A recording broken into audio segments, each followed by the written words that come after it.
बिजली का बच्चा। एक छोटे से गांव में एक असाधारण बच्चा पैदा हुआ। उसका नाम ईश था। ईश की आंखों में तीर जैसी चमक और हाथों में अजीब सी ताकत थी। जब वह रोता तो उसके पास रखे तेल के दिए अपने आप जल जाते, और जब वह हंसता तो हल्की सी बिजली की चिंगारी चमक जाती। जैसे जैसे वह बड़ा हुआ, ईश ने देखा कि वह बिजली से दोस्ती कर सकता है, पानी पर चल सकता है और आग के साथ खेल सकता है।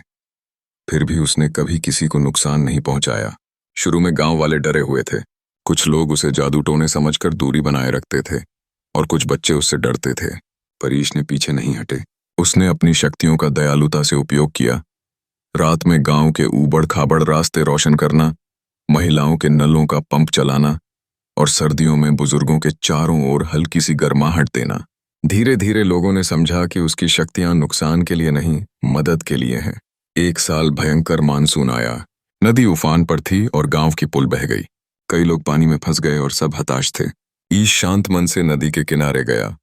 वह पानी पर चलकर नदी के बीच तक गया और लोगों को गोद में उठाकर किनारे पर सुरक्षित ले आया। सभी की जान बच गई। कुछ ही महीनों बाद अन्नागार में आग लगी। आग इतनी भयंकर थी कि गांव की फसल खतरे में थी। ईश ने आग को नियंत्रित किया। उसने आग के साथ ऐसे खेला कि इसे सीमित और मोड़ा जा सके और अनाज को बचा लिया गया। तब गांव वालों ने समझ लिया कि उसकी आग भी सही तरीके से इस्तेमाल की जाए तो आपदा टाल सकती है। सबसे बड़ी चुनौती तब आई जब शहर का एक आदमी ईश की शक्ति का शोषण करने आया। उसने गांव पर दबाव डाला और ईश से कई काम अपने लाभ के लिए करवाने की मांग की। इससे ईश बहुत दुखी हुआ। उसने उस आदमी से कहा कि उसकी शक्तियां केवल लोगों के भले और प्रकृति की रक्षा के लिए हैं। गांव वालों ने ईश का साथ दिया और उस आदमी को वहां से जाने पर मजबूर कर दिया। उनका प्यार देखकर ईश ने जिससे सीखा कि शक्ति का सही उपयोग ही सच्ची महानता है। आखिरकार गांव वालों ने ईश को अपना मान लिया। बचपन से उसने सीखा कि दयालु कर्म, जिम्मेदारी और सद्भाव किसी भी असाधारण शक्ति से ज्यादा मायने रखते हैं।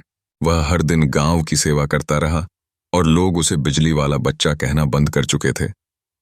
अब वे उसे अपना बेटा कहते थे। नैतिक। बड़ी शक्ति एक वरदान है, पर उसे समझदारी और दया से इस्तेमाल करना ही सच्ची बुद्धिमत्ता है।